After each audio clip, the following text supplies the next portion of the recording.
Hi friends, നമസ്കാരം. ഞാൻ dietitian Sini Roy. പലരുടെയും ദൈനംദിന ജീവിതത്തെ ബുദ്ധിമുട്ടിലാക്കുന്ന ഒന്നാണ് മലബന്ധം അഥവാ കോൺസ്റ്റിപ്പേഷൻ. പല കാരണങ്ങൾ കൊണ്ടും ഇതുണ്ടാകാം. എന്നാൽ പലരും നാണക്കേട് വിചാരിച്ച് മലബന്ധം എന്ന പ്രശ്നം പുറത്തു പറയാറില്ല.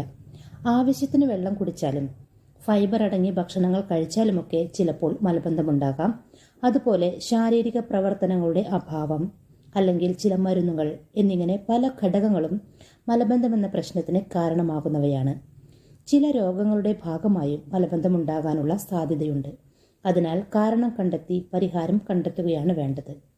മലബന്ധം വീട്ടിൽ വെച്ച് തന്നെ പരിഹരിക്കാൻ ഡയറ്റിൽ ഉൾപ്പെടുത്തേണ്ട 9 ഭക്ഷണപാനീയങ്ങൾ ഏതൊക്കെയാണെന്ന് നോക്കാം. ഒന്നാമത്തെ പ്രൂൺസ് അതായത് ഉണങ്ങിയ പ്ലം മലബന്ധത്തിനുള്ള മികച്ച പരിഹാരമാണ്. ഉണങ്ങിയ പ്ലം പഴമായ പ്രൂൺസിൽ ഫൈബർ ധാരാളമായി കാണപ്പെടുന്നു. ദിവസേന ആവശ്യമുള്ള നാരുകളുടെ ഏതാണ്ട് 20% വരെ പ്രൂൺസിൽ ഫൈബർ കാണപ്പെടുന്നു. 25 മുതൽ 30 ഗ്രാം വരെ ഫൈബർ ഒരാൾക്ക് ഒരു ദിവസം ആവശ്യമാണ്. അതിനാൽ 7-8 പ്രൂൺസ് കഴിക്കുന്നതിലൂടെ നിങ്ങൾക്ക് ഈ പറഞ്ഞ ഫൈബർ ലഭിക്കാനിടയാകും.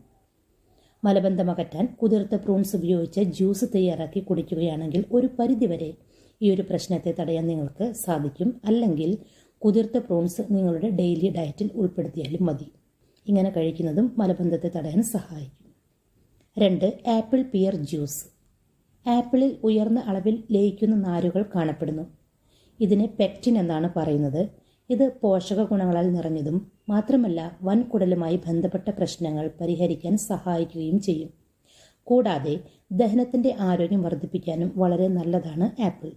ആപ്പിളിന്റെ കൂടെ പിയർ പഴമാണ് ചേർക്കേണ്ടത്. കാരണം ഫൈബർ ധാരാളമടങ്ങിയ പിയർ പഴം മലബന്ധം തടയാനും നല്ല ദഹനത്തിനും വളരെയധികം മികച്ചതാണ്. ആപ്പിളിലെയും പിയർ പഴത്തിലെയും ഫൈബർ മലബന്ധത്തെ അഥവാ കോൺസ്റ്റിപ്പേഷൻ ഒഴിവാക്കാൻ സഹായിക്കും. അതിനാൽ ഈ ഒരു പ്രശ്നമുള്ളവർ ഡെയിലി ഡയറ്റിൽ ആപ്പിളും പിയറും ഉൾപ്പെടുത്തുക. ജ്യൂസായി കഴിക്കാം, അല്ലെങ്കിൽ ഫ്രൂട്ടായി കഴിച്ചാലും മതി. അടുത്തത് നാരങ്ങ വെള്ളം. ഫൈബറും വൈറ്റമിൻ സിയും അടങ്ങിയ നാരങ്ങ വെള്ളവും മലബന്ധത്തെ അകറ്റാൻ ഗുണം ചെയ്യും. അടുത്തത് ഓറഞ്ചിൽ പ്രധാനമായും വൈറ്റമിൻ സിയും ഫൈബറുമാണുള്ളത്. ഇവ രണ്ടും കോൺസ്റ്റിപ്പേഷൻ ചെറുക്കാൻ സഹായിക്കുന്നതാണ്. ഓറഞ്ച് ഫ്രൂട്ടായോ അല്ലെങ്കിൽ ജ്യൂസായോ നിങ്ങൾക്ക് കഴിക്കാവുന്നതാണ്. അടുത്തത് പൈനാപ്പിളും കോൺസ്റ്റിപ്പേഷൻ അകറ്റാൻ ഗുണം ചെയ്യും. അതിനാൽ നിങ്ങളുടെ ഡെയിലി ഡയറ്റിൽ പൈനാപ്പിൾ ജ്യൂസായോ അല്ലെങ്കിൽ ഫ്രൂട്ടായോ ഉൾപ്പെടുത്താം. അടുത്തത് പപ്പായ. നാരുകൾ, വൈറ്റമിൻസ്, മിനറൽസ് എന്നിവയൊക്കെ ഉയർന്ന തോതിൽ അടങ്ങിയിട്ടുള്ളതിനാൽ പപ്പായ കഴിക്കുന്നത് കോൺസ്റ്റിപ്പേഷൻ തടയാൻ സഹായിക്കും. അതിനാൽ നിങ്ങളുടെ ഡെയിലി ഡയറ്റിൽ പപ്പായ ഫ്രൂട്ടായോ അല്ലെങ്കിൽ ജ്യൂസായോ നിങ്ങൾക്ക് കഴിക്കാവുന്നതാണ്. അടുത്തത് ചീര. ഇലക്കറിയാണ് ചീര. ഫൈബറും മഗ്നീഷ്യവും ധാരാളം അടങ്ങിയ ചീര കോൺസ്റ്റിപ്പേഷൻ തടയാൻ സഹായിക്കും. അതിനാൽ ഡെയിലി ഡയറ്റിൽ ചീര മുതലായ ഇലക്കറികൾ ഉൾപ്പെടുത്താം. അടുത്തത് ഉണക്കിമുന്തിരി വെള്ളം. ദഹന പ്രക്രിയയെ സഹായിക്കാനും കോൺസ്റ്റിപ്പേഷൻ തടയാനും ഏറ്റവും മികച്ച പാനീയമാണ് ഉണക്കമുന്തിരി വെള്ളം. ഇതിനായി 7-8 ഉണക്കമുന്തിരി ഒരു രാത്രി മുഴുവൻ വെള്ളത്തിൽ കുതിർക്കുക. രാവിലെ ഉണർന്നതിനു ശേഷം ഈ വെള്ളം കുടിക്കുക. കുതിർത്ത മുന്തിരിയും കഴിക്കാവുന്നതാണ്. ഇങ്ങനെ കഴിക്കുന്നത് കോൺസ്റ്റിപ്പേഷൻ അഥവാ മലബന്ധം തടയാൻ വളരെ നല്ലതാണ്. അടുത്തത് കറ്റാർവാഴ ജ്യൂസ്. കറ്റാർവാഴ ജ്യൂസും മലബന്ധത്തെ തടയാൻ ഗുണം ചെയ്യും. പിന്നൊരു കാര്യം, ജ്യൂസായി കഴിക്കുന്നവർ ജ്യൂസ് ഒരിക്കലും അരിച്ചു കുടിക്കരുത്. അരിക്കാതെ വേണം കുടിക്കാൻ. അരിക്കാതെ കുടിക്കുമ്പോഴാണ് ഇതിലെ ഫൈബർ മുഴുവൻ നിങ്ങൾക്ക് ലഭിക്കുന്നത്.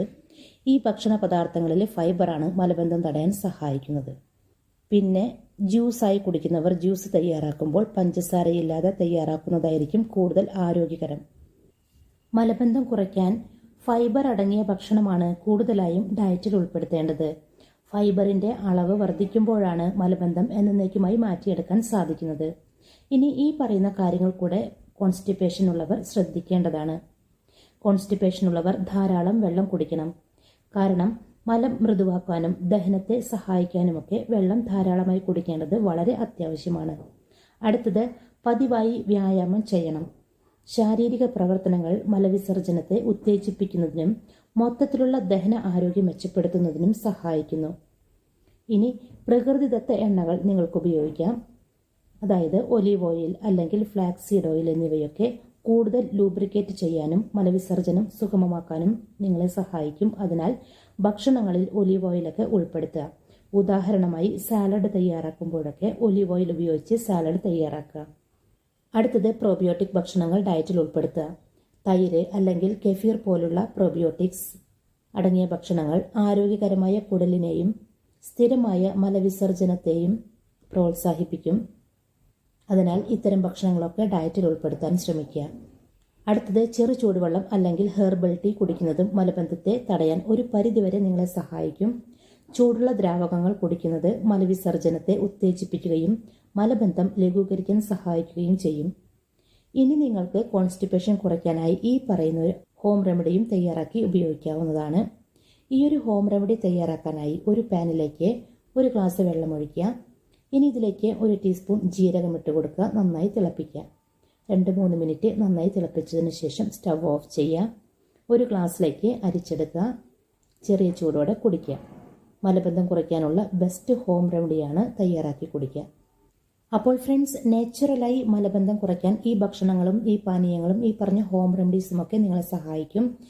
ധാരാളം ഫൈബർ ചെല്ലുമ്പോൾ തന്നെ മലബന്ധം എന്ന പ്രശ്നം എന്നേക്കുമായി പരിഹരിക്കാൻ നിങ്ങൾക്ക് സാധിക്കും. അതിനാൽ ഈ പറഞ്ഞ ഭക്ഷണങ്ങളും പാനീയങ്ങളും ഒക്കെ നിങ്ങളുടെ ഡെയിലി ഡയറ്റിൽ ഉൾപ്പെടുത്തുക. അപ്പോൾ ഫ്രണ്ട്സ്, ഈ ഒരു വീഡിയോ നിങ്ങൾക്ക് ഉപകാരപ്പെടും എന്ന് വിശ്വസിക്കുന്നു. ചാനൽ ഇതുവരെ സബ്സ്ക്രൈബ് ചെയ്യാത്തവർ സബ്സ്ക്രൈബ് ചെയ്യണേ. വീഡിയോ കണ്ടതിന് ശേഷം ലൈക്ക് ചെയ്യാൻ മറക്കില്ല. ഈ ഒരു ഇൻഫോർമേഷൻ നിങ്ങളുടെ പ്രിയപ്പെട്ടവർക്ക് ഷെയർ ചെയ്ത് കൊടുക്കുക. നിങ്ങളുടെ അഭിപ്രായങ്ങളും നിർദ്ദേശങ്ങളും കമൻറ്റായി രേഖപ്പെടുത്താവുന്നതാണ്. താങ്ക്